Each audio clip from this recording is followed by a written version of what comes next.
I began to realize that if I boiled it down, it's like people are just mirrors. You can't love or hate something about somebody unless it's something you love or hate about yourself.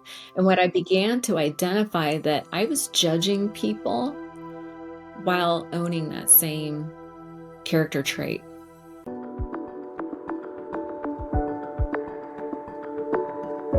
Hello, You-est You family, near and far, wherever you are in the world.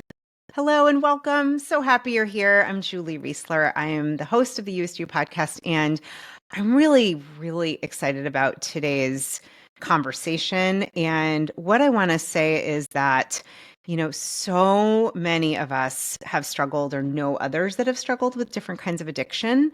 And so my hope is that this conversation really blesses you and helps you and gives you perhaps even support, ideas, tools to support you or someone you know that you love and care about, especially someone with addiction. And I am really excited. Arlina, thank you for coming and being my guest. I want to share with you all. Arlina, she's amazing. She is a certified coach. She is the host of the One Day at a Time Recovery podcast. This is ranked in the top 1% of self-help. She founded Sober Life School. So good to bring her 30 years of research and personal experience. We're going to talk about this to help people achieve sobriety and really create a life. And I'm going to say a sane, happy, peaceful, joyful life that they love. That's important. She lives in Idaho, and I'm going to share has this new amazing book, the 12-Step Guide for Skeptics. So we are going to talk a bit about 12 steps. It's been part of my journey. And of course, for those who are, it may not be for you, it might be for you. We just ask that you come with an open heart, open mind, and take what you like and leave the rest, which sounds very much like a 12-step meeting. So, Arlina, thank you for being here. It's so good to see you. Thank you so much for having me. It's always a pleasure to spend time with you. So let's dive in with your own experience. I think what would be helpful is for everyone to get to know you a little better and, maybe your journey with alcohol, with, moving past and dealing with trauma, addiction. And how did you even, that's a little later in the game, but how did you even get to this place of wanting to help others with sobriety? So I'll let you start that wherever you would like. Yeah, I always find it's helpful to, give the background and share some of the messy stuff because that's, I think, what people really relate to. And, I always talk about my family of origin. I feel like whatever happens in childhood kind of sets the stage for what's to come after. And I had a couple of things happen when I was very young. I was actually sexually abused by a neighbor starting at the age of 5, that went on for some time. And then my parents divorced when I was 7. And I grew up in the church with this, really nice parents. My parents, they never displayed any kind of addict behavior, maybe with a little bit of dysfunction. But I mean, I actually don't know anybody who grew up in a perfectly sane house. I realize there are people who are like well-adjusted naturally. I don't know how that happens. I was not one of those people. But my parents are like super nice people. My daddy's from Kentucky. My mom's from Mexico City. And, they were just really good, hardworking, middle-class Americans. But like they didn't know how to deal with me, my feelings, and they didn't really know what was going on. I think my mother had walked in on the abuse that was happening at one time. I talk about it in the book, and her response was to completely freak out about it. And I don't remember. I was really young. I don't remember. It was like an older neighbor child. And all I remember was that mom was really angry, and I felt horrible. Like I kind of felt like she hated me, maybe deep down disapproved. And I felt like I look back and I go, oh, I spent my entire life trying to seek my mom's approval through achievement and all that stuff. That's kind of where that was born from. And when my parents divorced, my dad was sort of like the nurturing one, which is kind of ironic because he was like a government guy. He was an officer in the Marines and very like like uber religious and all that stuff. But he was the nurturing one. And when I was growing up, my mom kind of had two predominant feelings. She was either really happy or really pissed. And I felt like she saved her happy face for the outside world. She'd pull up the driveway. I could hear her car pull up in the driveway, and I'd look around freaking out. I remember like it was yesterday, my heart would be pounding like, oh my God, what didn't I do? Right? She's going to be mad about something. And, I have so much compassion for her now that I have grown children now. It was just rough. And I have a lot of compassion for her because I know she was working really hard and she was tired, right? But that sort of left me with two predominant feelings as well. It was like guilty and wrong, right? And so I was always trying to overcome like this guilt or feeling of being bad.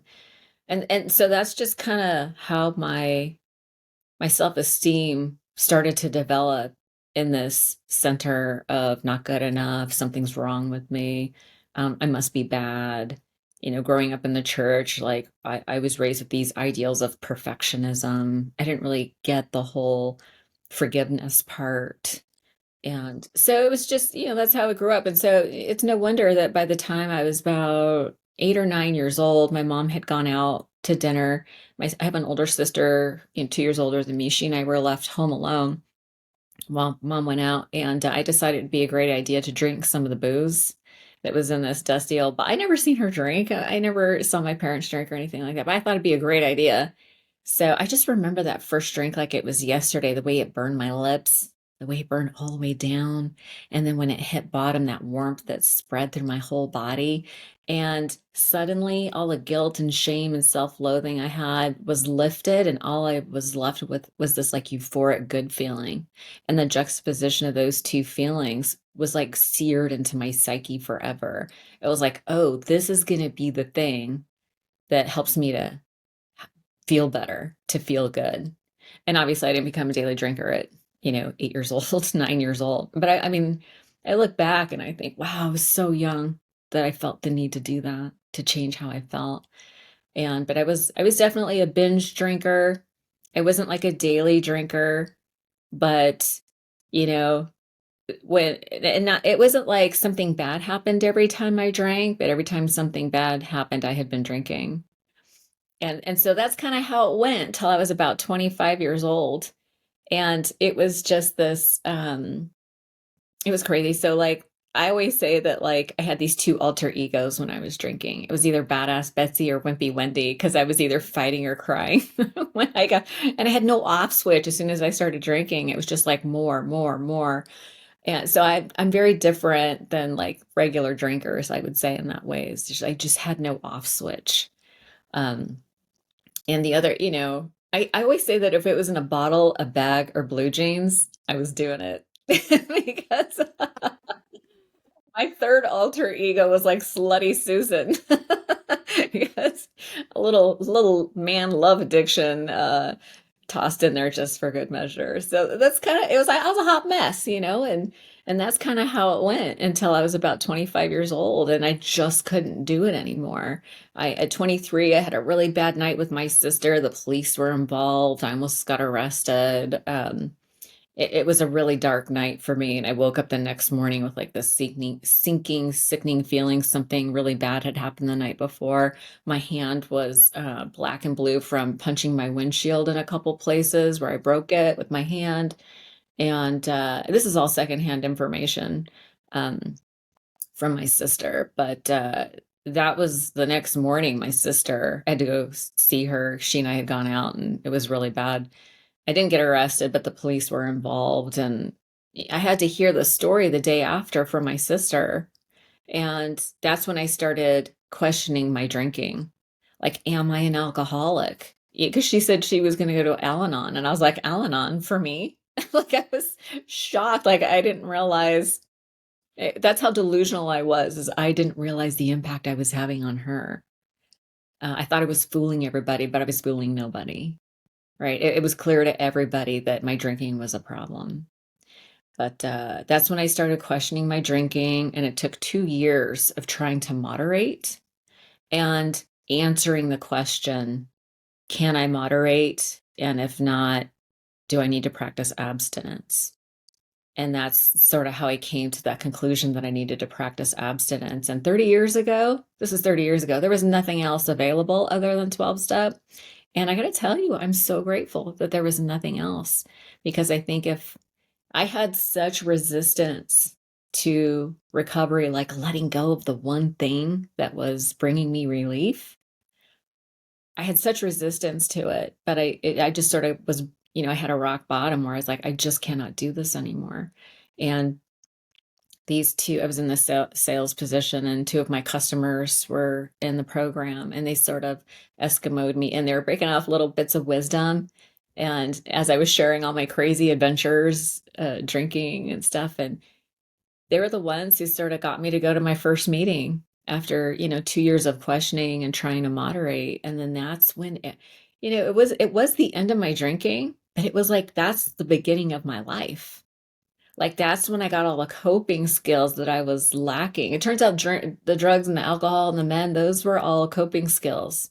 I was trying to find relief. And I often say that the drugs and alcohol were like they were like they saved me, to be honest, because if I had to feel all the pain I was feeling, I don't know that I would have survived. I mean, I barely survived as it was. It got really dark for me in really my young years. But yeah, I found a 12-step group. I did all the things, I did all the steps and did everything they told me to do, and my life dramatically changed. And so it's been 30 years.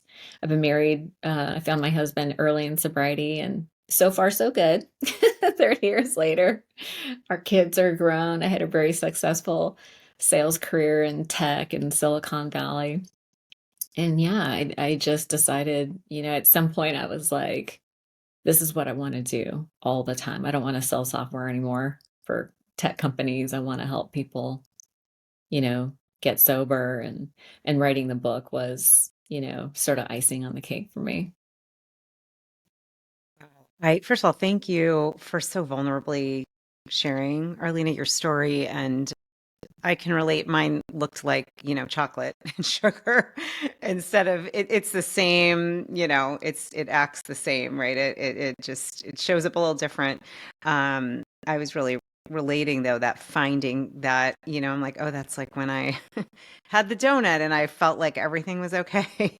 And thank you for sharing though so openly about, your the abuse and also the inner abuse, the inner feeling of not good enough and worthiness and the perfectionism. Um, and I think, what I'm curious, it sounds like you had the willingness because it just, as they say, you were sick and tired of being sick and tired. Like it was not working anymore. It worked until it didn't. Um, for those, I think for some who are listening might have tried 12 steps, know about it, don't know about it. Like we're probably going to reach people all on the spectrum. And I know, a lot of what you talk about in the 12-step guide for skeptics is this clearing up the misconceptions about the path to sobriety. And let's start talking about some of those misconceptions. And this is not, I'm just going to be very careful. It's not a pitch for anybody to do anything. I always say, trust your intuition, listen, open-hearted, open-minded. And I know for you, 30 years sober and a life that you love. I can say for my own life, having a completely shifted life because of this program. It's been life-changing. I know that's my experience. What are some of these misconceptions? What do you think, what would you like to share that people don't know about 12 steps and specifically around sobriety? Yeah, there's a lot of, I wrote the book because, because of the AA's policy, public relations policy, it's about attraction, not promotion, right? So, where I see that as a problem is that there are people who have been to meetings or tried the program and had a bad experience for a multitude of reasons, some which we can discuss. Um, but they come away from it. And I gotta say, it makes me so sad that if someone goes to a meeting and has a bad experience, when someone goes to a meeting, they're typically in a really vulnerable place. And sometimes they're met with judgment, or people are really strict. The old timers can be very rough around the edges sometimes. And what I want to say is that the people and the program are two separate things, right? The people are not the program. The program is the 12 steps. So sometimes I hear people going to meetings and be like, I tried the meetings. And I go, great. Did you do the steps? No? Well, guess what? There's a, it's like that's what it's for. You go and meet some people, you find a sponsor that can help you go through the steps. But if you don't do the steps and you've not tried AA, and so I think that's a misconception. Like that's one of the biggest misconceptions that I've heard is like people are like, well, I went to some meetings and it didn't fit for me. So, they basically throw the baby out with the bathwater, but the people are not the program. And sometimes when I hear people talking about the problems that they've had with AA, it's almost 100% with the people, right? And I just want to say that, the people there, it's not the hotbed of mental health. Let's just say that, right? It's people who were suffering with some real issues, but but there are really amazing people there. And I was lucky that I got to go to meetings in a metropolitan area where there was all kinds of meetings. I think another misconception is that all meetings are the same. They're not. There's like speaker meetings, there's women's meetings, there's topic discussions, book study meetings. There's all kinds of meetings. So, if you go to one and it's not a fit, I would say, try some more. But a lot of the misconceptions are around like AA is a cult. I hear that one. Or that you have to be religious, right? People don't want to use a shame label, things like that. So we can dive into any of those, but I think the language. Did you know that there's like the three big trigger words are alcoholic, God, and powerless. Mm-hmm. People I can see rail that. against some of the language. Yeah. And my perspective on that is, and all of this really is to offer some context and perspective so that you can incorporate it in a way that makes sense for you. Yeah, I love that. I think, you know, we're all in different parts of our journey at all. We all those who come through those doors come in different times, different moments, different moments of desperation. And I love that reminder that, like anything, the people there don't necessarily have anything to do with the steps, the program, the framework. The 12 steps is the That's the program. is the program, which I had seen the movie on Bill W. Maybe Mm-hmm. like 10, 15 years ago. Yeah. And I always think about, I really believe this is channeled wisdom. Like I really believe he channeled this material. It Yeah. actually, some of what is in there, I'm a big fan of A Course in Miracles. I know you Yeah. have also Love dove it. into that. There are some similarities for sure. Yeah. In both of these works. Um, I just find, sometimes I'm just in looking and reading through the steps and the literature and what's called the big book. It's like someone else had to. This is inspired work. It's inspired work. What's interesting is that the steps are actually based on ancient wisdom, you Yeah, know? let's talk about that. Share more Yeah. about that. Yeah, it's based on ancient wisdom. I mean, step 11 is sought through prayer and meditation to improve our conscious contact with God. And if we can just define God for a second?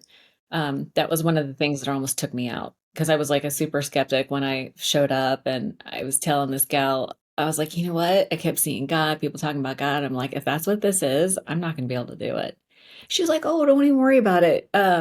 She's like, let's do a little writing exercise. So she had me take out a piece of paper and she said, write down all the qualities you would want in God, just for funsies. Like even if you don't believe it, like just for fun. What are all the positive qualities? Like, okay, so God would be all powerful, all seeing, like the master or I'm the favorite. Love, God is love, the energy of love, all this. And she's like, okay, then write down all the things you don't want it to be. So it's like punishing, judgmental, just all these negative things. And she was like, oh, are you done? And I was like, yeah, I handed her my paper. And she tore it in half.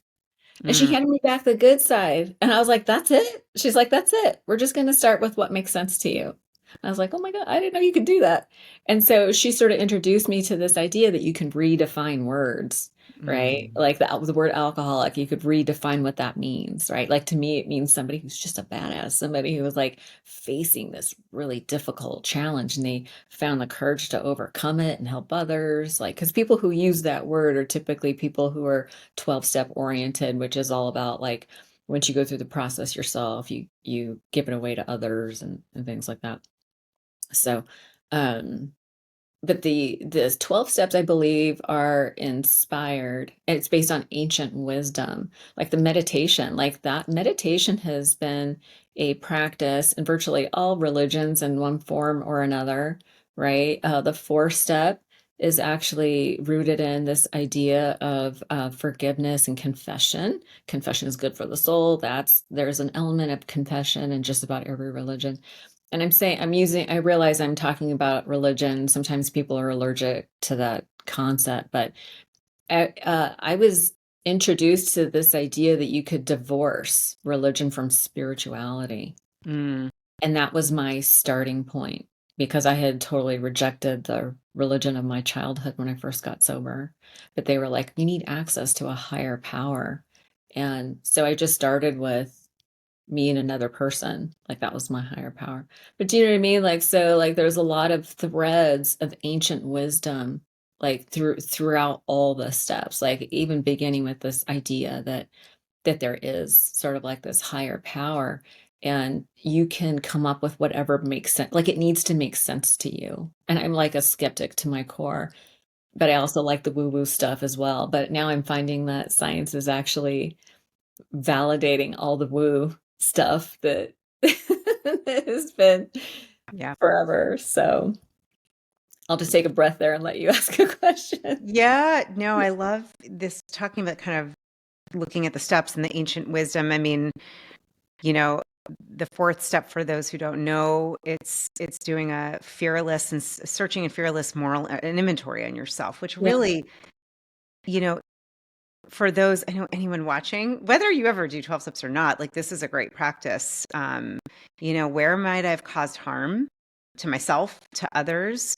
Where might I have resentment? Where I've done it where we look at, both character, the defects, the assets, the areas that, not from a place of judging, but from a place of clarity and really seeing the impact, right? Of when Yeah. I did X, there was an impact Y. And then of course that kind of cleaning up and really bringing integrity, right? Like, so, and I love this piece around forgiveness. Again, it reminds me of the course a little bit with, Yeah. it's about how do I see the other person as a child of the divine as I am, and also not to put yourself down, but also to get that there's an impact. Our behaviors, our words have an impact, and to bring, to clean that up, to take responsibility. Yeah. And the this step 11 with the conscious contact with, the thing I love is that people can be of any religion, of no religion, agnostic, atheist, it doesn't matter. As long as you're a human being and you can join, you can be part of it. It's applicable to anybody. I'm curious because you talked about some of the words that people are allergic to or do not like. And I think it might be interesting because in the steps and in 12-step world, we talk a lot about being powerless, right? Mhm. And I know that for a while, I was like, what do you mean powerless? Like, no, I am empowered. That's the name of my business, even. Like, we're empowered people. So and it's a powerful distinction. So let's talk about powerlessness. Yeah. And So yeah. it's actually it's a phrase. It's powerless over alcohol. Hmm. Right. And I would argue that if anybody ingests alcohol, it kicks off a chemical cascade reaction that you cannot reverse at will. Right. You have to let it play all the way through. And so I would argue that everybody's powerless over alcohol in the sense that you can't control necessarily what happens once you start drinking. Like some people can, but what I'm saying is there are some of us who have alcohol use disorder, which is a spectrum, right? It's from people who like drink all day for many days, like just like blow up their lives, from people who um, just are not able to quit. Maybe they binge drink or whatever, but some people can pick it up and put it down, not a problem, right? So it's a spectrum. But for those of us that sort of have the use disorder, we don't have power over what happens once we start drinking. Right. So, and nowhere does it say that you're powerless over everything. You will hear people in meetings sometimes talking about being powerless over people, places, and things. And I think that's a little bit of a misperception. The way to think about that is we don't have control, right? We don't have control. Like we can't control people. We can't control, the government. We can't control. There are things that are out of our control, but we do have influence. We do have influence. And really, when they talk about powerlessness, it's a complete, I think the misconception there is that it's over everything. But the literal phrase is powerless over alcohol. That's Right. all. Yeah. Right. And of course, you can substitute that. For me, it would be sugar. And for someone, Yeah. it might be spending or Gambling. sex or gambling or drugs or whatever, Yeah. scrolling on your phone, Yeah. which, When people say, "Oh, I'm not an addict," I'm like, really? Uh, Go put your phone in a lockbox for a week. yeah, How about a day? How about an yeah, hour? yeah, People yes. are totally addicted to their phones. So addicted. No, and this actually, what you were talking about, the powerless over others, people, places, and things, it reminds me, Mel Robbins has been here before. She has the book Left Them, and it reminds me a little bit of what she's teaching there, which is really, we cannot control other people. We actually can control very little. Yeah. And Yeah. you do talk about this, and I thought we would go into this recovery mindset. I really love that wording. I know one of your chapters is rocking a recovery mindset. And what does that mean to you for those listening? Even if someone is not self-identified as an addict, or maybe just is listening and like, yep, I kind of have a powerlessness feeling sometimes over the need to check my phone, over the need to listen to the news, over gossip, over eating poorly, like whatever it is. Let's talk about the recovery mindset piece. Hey, beautiful soul. I'm Julie. I'm so grateful that you're here. And I just want to say, if you've been feeling that nudge, like something deep inside of you is whispering, it is time. And yes, this is your sign.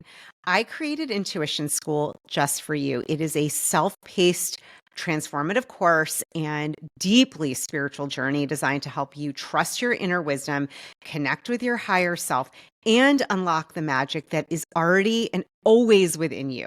Imagine no longer second guessing yourself. Imagine following your soul's purpose and having total clarity. Imagine attracting what your heart really, truly desires and effortlessly. I know firsthand that when you trust your intuition, everything changes. That's why I'm inviting you to join me inside this powerful mystery school for the soul. You'll learn the intuition framework, tools, practices, meditations, and healing offerings to help you access your higher guidance. And because I'm so excited for you to begin this journey, I've got a very special gift for you.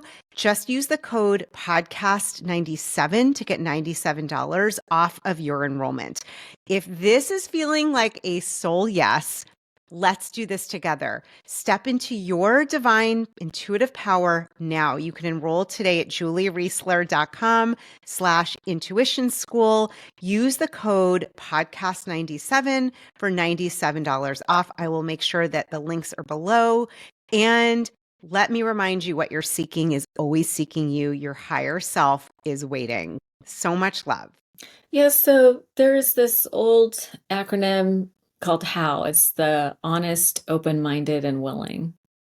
And so, everybody wants to think that they're trying to be honest with themselves and others, right? Everyone wants to think that they're open-minded, but it's almost like if you're not willing to try 12 step, how do you reconcile this idea of being open-minded and not willing to try 12-step? And the hill I will die on is that the 12-step process is a worthy endeavor, right? Even if you like, I think what people are really like with all the dry Januaries and this alcohol-free movement that we're really starting to see in mainstream is people think that you have to be rock bottom to go through the process of the 12 steps, and you actually don't, right? That's a big misconception. Mm, yeah. But I totally forgot your question. Well, the recovery mindset, let's Mindset. talk about what that really means, give some examples. I'd love, I think, yeah, we'll start with there because I'm The curious to hear mindset your. is so I want people to, so when we say be open-minded, what I mean is that if you have an interaction with somebody and they upset you, you get triggered, you get angry for whatever reason. A recovery mindset is instead of insulating yourself from triggers, like I'm going to set boundaries, I'm going to like alienate these people, instead of doing that, the recovery mindset would be to lean into it. It would be because I am convinced that anger Tara Brach talks about anger as a sign of an unmet need, right? And so if I get triggered and I'm upset and I decide to lean into it, it's like, what is going on underneath the anger? What is going like anger is typically easier to feel than hurt. So it's a secondary emotion. So what's underneath? What happened to you? They say if you have a reaction that's disproportionate to the situation, if it's hysterical, it's historical, right? It has nothing to do with what's currently happening. And so that is just a sign that there's some deeper healing that needs to happen. And, people at meetings, they sometimes rub each other the wrong way. And Marianne Williamson had such a great analogy around this. When people go to meetings and stuff, they say that a gemologist will take two raw amethysts and put them in a rock tumbler together. And they rub off their rough edges so that when they come out, they're smooth. It's almost like that's what happens when people start going to meetings. Like we tumble around, like you hear people sharing their stories and you meet people and you get invited to lots of parties. You get invited to lots of parties when you get sober and get involved with the fellowship. And Dry you don't get, parties, obviously, without what's alcohol. that? I said dry parties without alcohol, obviously. Yeah, it's so funny. I Yeah, don't even think of parties as alcohol anymore. Yeah, so everybody eats. We go to right. parties where we eat, like to celebrate somebody's birthday or Yeah. a holiday together. But yes, it's always dry, but it's usually centered around a lot of food.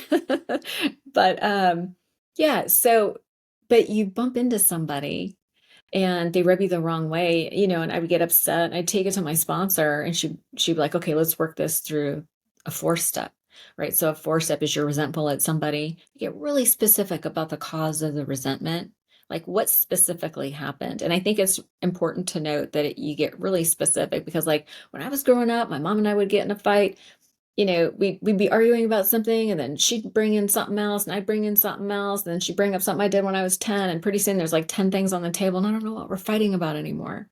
Right. And so sometimes when you have it like a coworker, somebody at work that you don't get along with, and there's like all this built up resentment, it's hard. Like when you do an inventory, who are you resentful at? It's really important to get really clear about the specific cause and effect. What was the specific cause of the resentment? And then you can have clarity about how did it affect you. And typically we get affected by our self-esteem, our personal relationships, our financial security, emotional security. It's typically revolving, kind of boils down to some of those things.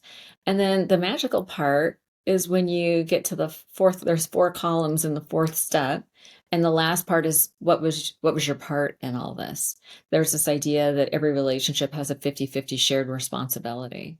So what was your part? And it was so interesting when I did my first inventory and I got to write it all out. I began to see patterns emerging where I was taking inappropriate responsibility for others. Like, I need you to act right so that I can feel okay, type of thing. and not taking responsibility for my own feelings. Like I was unable to tell somebody else what it was that I wanted or needed. And I would expect people to read my mind and treat me the way I wanted to be treated, right?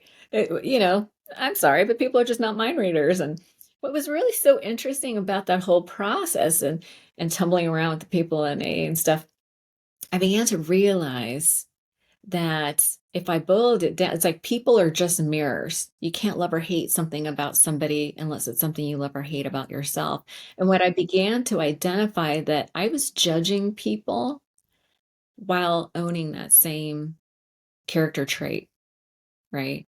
Like sometimes, like I had this, she was like, okay, just, I had a sponsor and she'd be like, let's get really petty and let's just name everything that you don't like about this person. And I was like, well, they're self-centered, they're dishonest, they're, gossipy, they're whatever. I just went over this whole selfish, self-centered, self-seeking, blah, blah, blah. She's like, okay, have you ever displayed any of these things? And it's such a humbling experience to go, oh my God, I did. She goes, let's talk about this for a second. And she and I would talk it out until I was able to be in a place of empathy for the person, right? Like, oh, like I did those things because that was a survival skill. Like being dishonest was a survival skill because I was afraid that if I told the truth, I would either lose something that I had or I wouldn't get what I wanted. And I was afraid that's kind of what it boiled down to is I was afraid. And so being dishonest was my coping skill. And so, so all this to say that I learned that I couldn't escape the same measuring stick that I judged others by. And as I went through this process of the inventory and got really clear about what my part was, and I began to be able to find compassion for the other person, but also for myself, understanding that my bad behavior is largely rooted in fear. Like in Course in Miracles, it's like everything boils down to either love or fear. And I was in so much fear. I was in fear because I was alone. I didn't have like parents who were tuned into my needs. Really, I was sort of left on my own to try to figure it out. And I had like this terrible self-reliance. And it's crazy to be self-reliant when you don't have any skills, right? It doesn't work well. It didn't work well for No. me. So I had like my experience of repetitive failures, trying to achieve so that I could feel good enough, but not having the skills. So I was failing. It was a rough spot to be in. But going through the steps helped me gain clarity. Then I had this compassionate voice from a sponsor who was like, oh, maybe try this. Maybe try this instead. Like I needed a sufficient substitute. Right. And so with this whole process was just so magical. It really just kind of set me on this path of living in a way where I didn't have to do damage to others and I began to grow and thrive. It's so powerful what you're saying, and I want to pull out a few gems, amethyst gems that really stood out to me, and I think for all of our listeners, to be reminded that people are mirrors, and just a thought for anyone listening, you could look up the fourth step. I mean, this is even if you don't have an addiction, you don't go to a 12-step meeting, you can do the fourth step. I mean, it is the process in itself is so powerful. And also, obviously, if there is addiction or you're looking for support and help, it is part of the 12 steps. And I found every time I've done it, what has happened, I mean, it was life-changing for me, I guess, 24 years ago when I first got in the kitchen doors. I would say my sister's very open about being in recovery for a long time, and I've Right. visited her Cool. many times in California. And when we go to these meetings or parties, there's so much food. I'm always like, oh my God, it was hard for me in the beginning. I'm like, there's so much sugar and stuff, but no, it's been amazing. It's been a game changer, life changer for her, and just for both of us, I think our relationship and it's just been cool to see her really step into a life that is so full, so beautiful, married to somebody who's also in recovery, two beautiful children. Like it's been miraculous to watch. And then in, my own life and the many people I've gotten to know and through this program. And I think to really I love the reminder if we're hysterical, it's historical. That's a really great phrase for everyone to just keep in mind. And I keep going to, wow, the Course in Miracles. I just see so many similarities. It talks about, I see only the past. I'm seeing from the Yeah. lens of only my past experience. It's very much the same thing. And so, especially if you fear anxiety triggered, it comes from the past. We're not in the present, right? We're coming from something in the past. And I, it's, this mindset, the open, the honest, open-minded and willingness, the how, as you said in the beginning, and these processes, they're life-changing. And then I go to the Course and I think of, well, what is the whole point of a miracle? It's the change in perspective, the change in perception. Yeah. That's, and what I'm hearing you say, and I know my experience, that is one of the biggest gifts, is a change in perception and perspective. Yeah. I think the biggest change in perspective was the self-loathing, the self-judgment I had that, Yes. that I was a bad person. And it Yeah. turns out that I just had developed survival skills because I didn't learn good coping skills. Yeah. And it's not to disparage my parents at all. They did the best they could with what they had, but we have very different information now than what they had. Right. And 12 step gave me all I call it emotion management, right? It's so interesting how when people go through the process of the 12 steps, I can't tell you how many times I've heard people say, oh my gosh, we need to be teaching this in schools. We need to teach people. It's really about it's about personal responsibility, how to take personal responsibility in a compassionate way.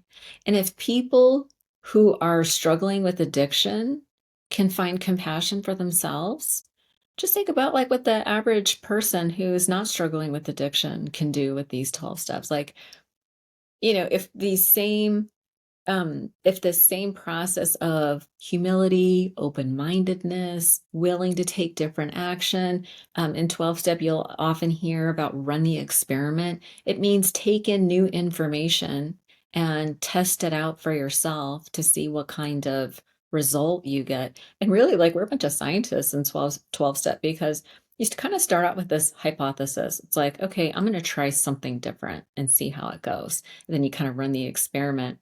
And then if you didn't get what you wanted, you run it by other people and be like, okay, well, this is what I did. And they can tweak the premise for you.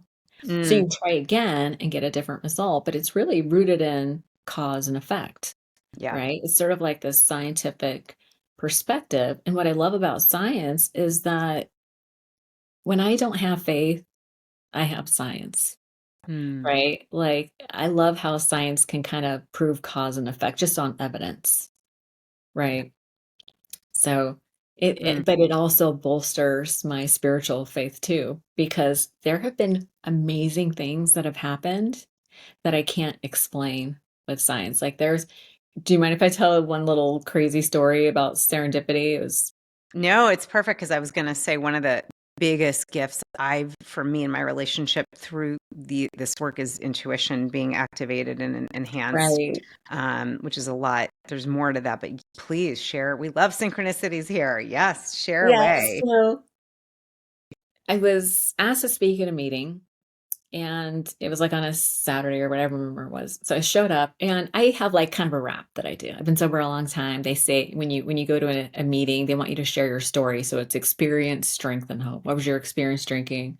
All that stuff. So I kind of have this rap down. But for whatever reason, I always say a little prayer just before I start. It's like, help me to be useful, help me to say whatever it is that you want me to say to whoever needs to hear it. Right. So I always kind of say that. And I happened to mention my sobriety date in my share. I never do that. April 23rd, 94. I never say it, but I did that day. Mm, And it's my dad's my birthday. is that That's cool. right? Yeah. Oh, that's Sorry. I'm so like, funny. and Shakespeare and my dad, Actually, and I did whoever not else is know that. listening. Yeah. I did not know that. That's cool. And my one of my very first sponsors was in the room that day, and so I called on her, and she goes, "Thank you so much for your share. Thanks for calling on me. I'm going to pass my time to." I'm going to call her Tammy. I don't remember her name. Tammy stands up and she says, this always chokes me up. She says, I'm on my way to my husband's service. He passed away. Mm. And I didn't want to drink that day. So I came to a meeting. And it just so happens that our wedding date was April 23rd, 94. She goes, I came in here asking for a sign. Mm. And that was it. And the room was electric. But I was like, how does that happen? How does that happen? I can't explain that. That is God working in my life.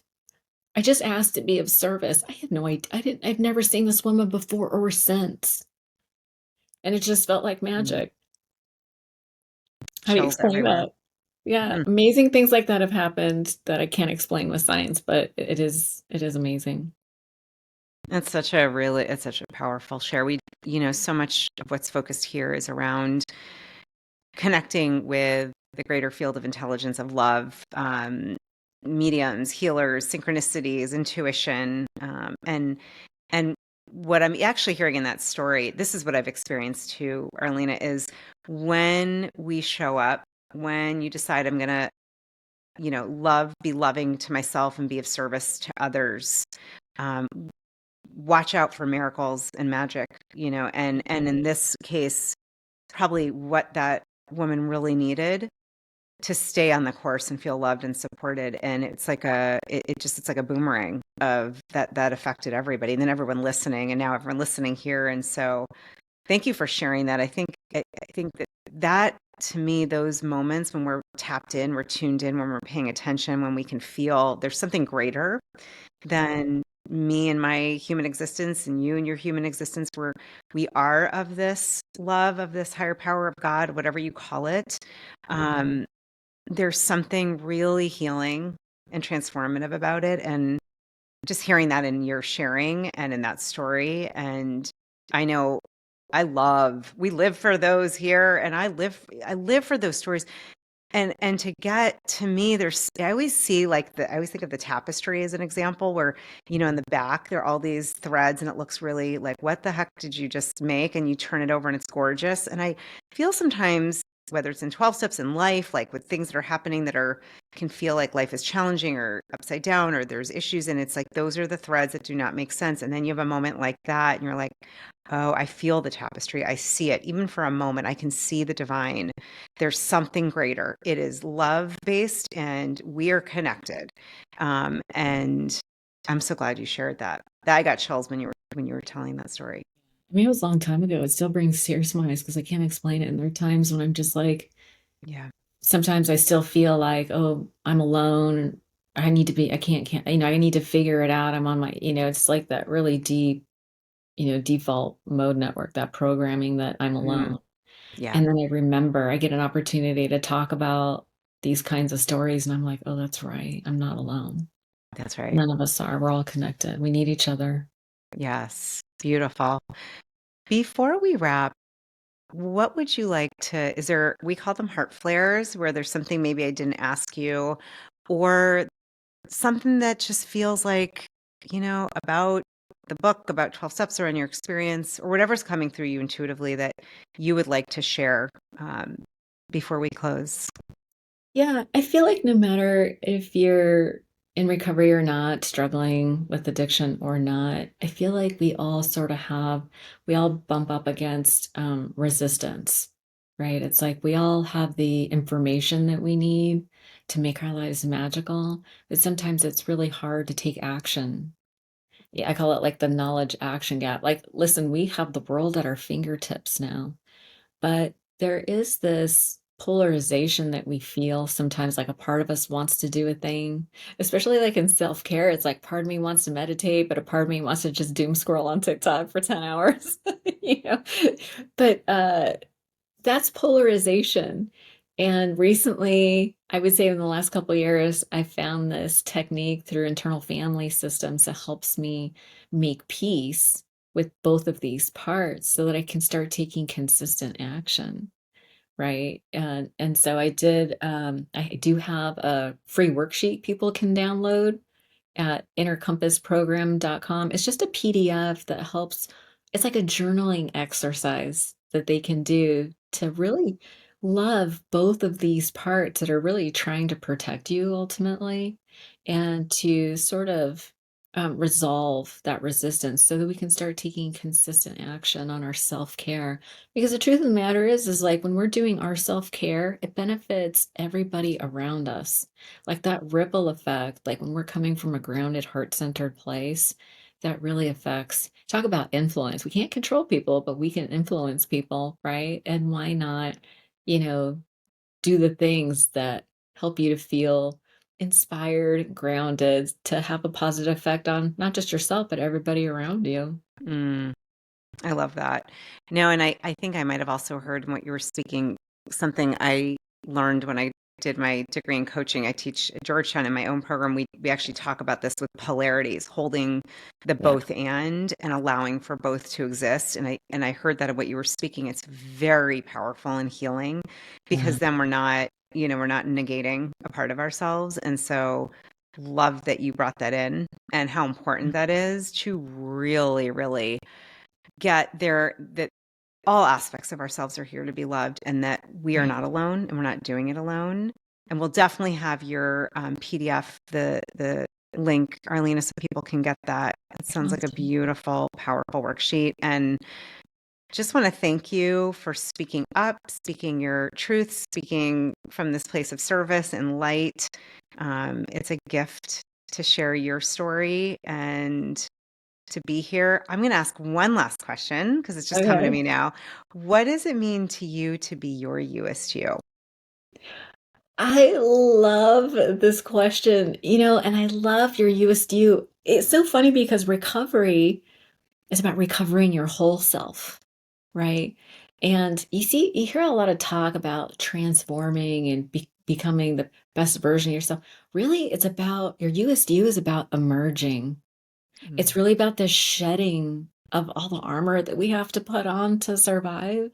It's about shedding the armor so that our true authentic self can emerge. I love that question. That's awesome. I love how oh, beautiful. That was so beautifully said. Yeah. Yes.